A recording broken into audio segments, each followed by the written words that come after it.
Good morning. Our hand today is going to be Ace King. In this hand, we are six-handed right now at a 25 NL game.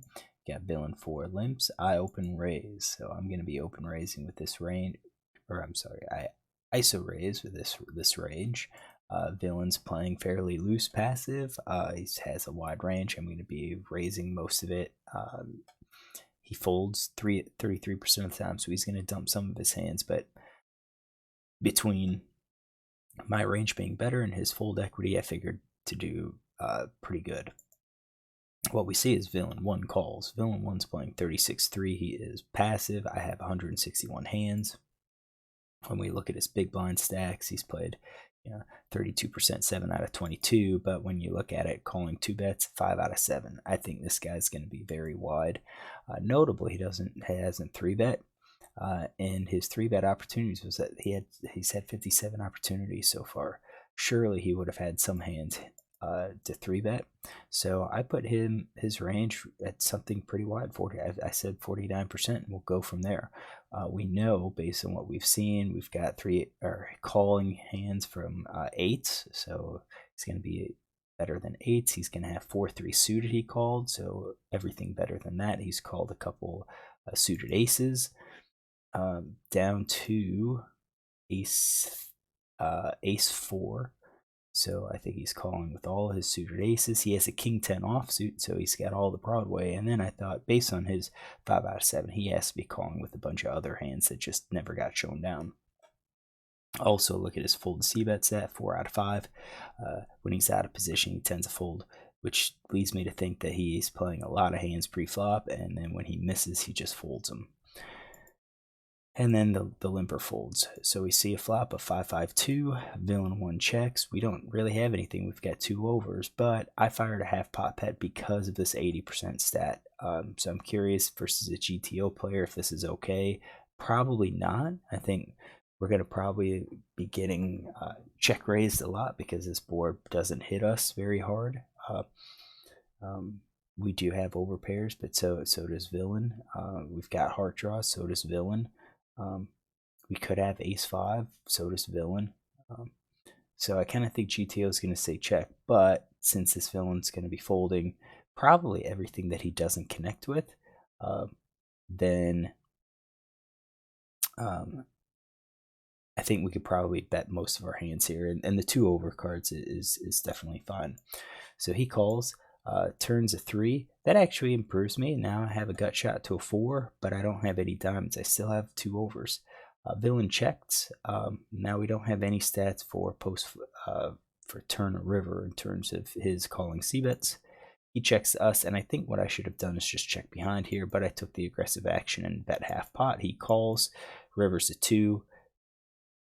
I basically have, ace high, play the board with ace high. He checks, I check behind.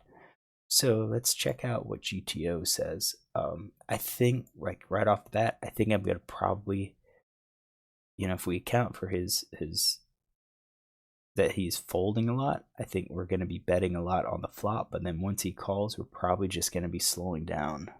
I think our bets on the turn are gonna be hands that have draws or already have some value. So out of position player, we should probably change this. So he does not donk. However, I do have donking 9%. So I left it in there. We'll look at that first. He's playing a mixed strategy, king 5. Basically, the 5s are leading out.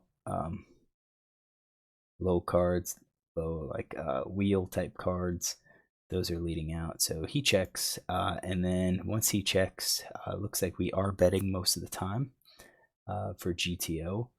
We do have some checks with ace, king of diamonds, ace, king of spades. So that makes me feel a little bit better that my check wasn't completely bad. Even exploitatively, I bet it'll just increase our bet percentage even more because he's going to be folding way too much. So we bet and he calls. And what does he call with? He's going to be calling with pairs. He should be folding all of these hands, these unpaired middle hands, which is kind of what I think he would be doing. But he called. On the turn, villain checks.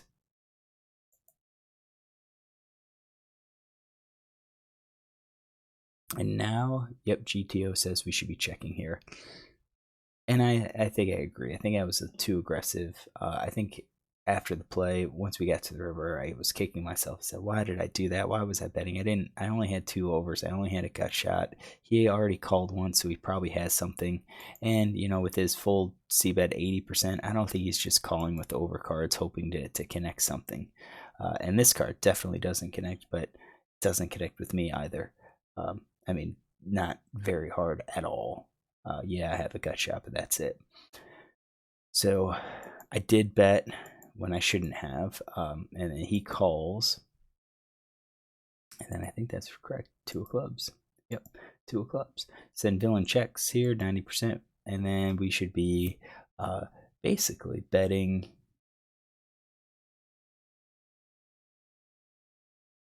flush plus. We're checking some of our straight. We're betting most of our overpairs.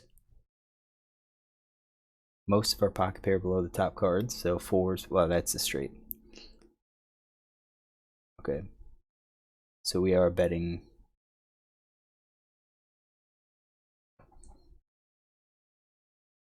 Now, why isn't that in with the straight? 2, 3. Oh, because we don't have the straight. 2, 3, 4, 5. So we bet with the 4s because we block the straight. So we bet most of the time here.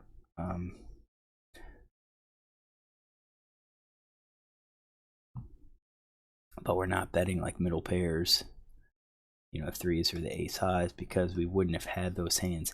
I'm going to go back to here. We have some of those hands that we're betting, but we don't have all of these. So we definitely, we're going for some value here and giving up on all the hands that we miss.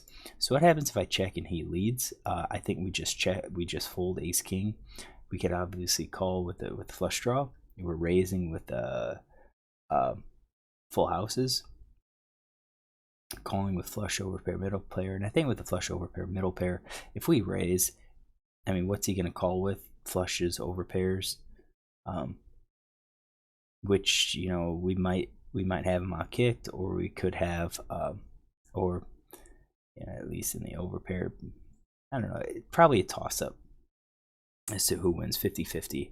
But with the full house, we can raise and hopefully get value from those flushes that would have called. I think if we raise, he bets and we raise, I think he's going to give up probably the straight questions. He'll probably give up all of his pairs and so forth. So it does look like I probably should have checked. Now let's fix this. So we're going to rebuild our tree. We're going to say don't donk until he's shown previous aggression. So we're going to build a new tree. Okay, and then if we bet, we are going to have him only call when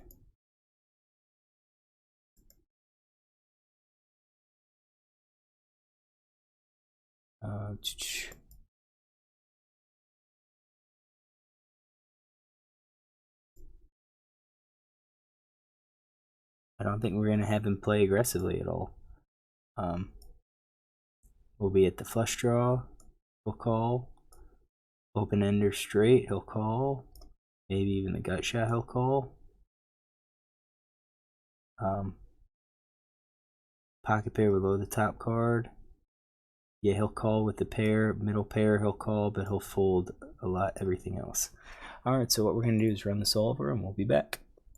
All right, so we change it. So he checks 100%. It's on us. We are going to be betting almost 100%. Oops. Ooh. Let's take these off. I think we're going to have to redo it. So let me run the solver again. We'll be back. All right, now we are back. He checks. It's on us. 53% is when we bet. And now we are going to get these adjusted. So any pair, any flush, open ender, or gut shot, it's going to be calling. So I'm going to pause this, get this done, and then I'm going to run the solver and be done. And then I'll come back. All right, so we got it set up. Just as expected, we are going to be betting 100% of the time because he is going to be folding a lot. he is folding 56% of the time. So it's basically an automatic c-bet here. We bet, he calls. This is the 3 of clubs.